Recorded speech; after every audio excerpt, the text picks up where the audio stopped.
Alors peut-on se fier à ces labels? Pour en avoir le cœur net, nous achetons au hasard 15 produits halal de marques différentes et 10 pitas dans différents snacks. Chaque fois, nous posons la même question.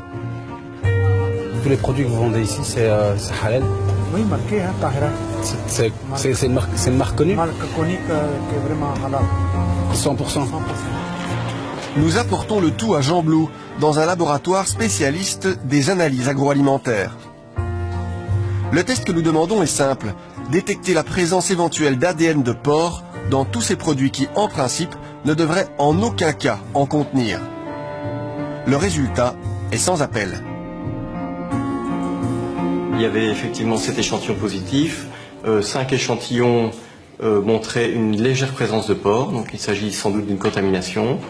Et pour 2 autres échantillons, on avait une présence beaucoup plus marquée. Et il s'agissait là d'un saucisson sec et d'une conserve de mortadelle. Donc dans ces deux cas-là, indéniablement, il y a du porc dans les produits, même si ce n'est pas étiqueté, il n'y a pas écrit qu'il y a du porc dans les ingrédients, c'est ça? Oui, exactement. Il y a du porc dans ces 2 produits, c'est clairement démontré. Dans les 5 autres échantillons, vous parlez de contamination. C'est quoi une contamination? Mais sans doute qu'ici, il ne s'agit pas d'une volonté d'incorporer du porc dans le produit. Il s'agit de porc qui s'est retrouvé là accidentellement. Peut-être au niveau du process industriel, la viande a été en contact avec du porc. Voici en détail le rapport du laboratoire. Plus d'un quart des produits testés ne sont pas halal, c'est énorme. 4 des 10 pitas analysés contiennent donc une viande présentant de légères traces de porc, idem pour cette mortadelle. Tandis que plus grave, ce saucisson sec et cette viande en conserve contiennent carrément du porc, qui bien sûr n'est pas mentionné sur l'étiquette. Ces articles sont pourtant labellisés halal. La marque Sebian qui fabrique ce saucisson n'a pas souhaité répondre à nos questions. L'autre marque, Tahira, aurait été contrôlée et déclarée conforme par un certificateur. C'est ce que mentionne la boîte. Sur son site, la marque promet, verset du Coran à l'appui, qu'elle respecte l'islam. Elle se vante même d'offrir des contrôles qualité très stricts. Après de longues négociations, nous obtenons un rendez-vous avec le représentant français de la marque à Lille. Nous lui faisons part de notre étonnante découverte. Il n'apprécie pas. Alors une chose quand même assez étonnante, nous on a fait analyser ceci de chez vous, oui, et on a trouvé du porc dedans. Ça, il n'y a pas de porc, absolument pas. Et moi j'aimerais bien avoir le rapport d'analyse. Je vous le donne.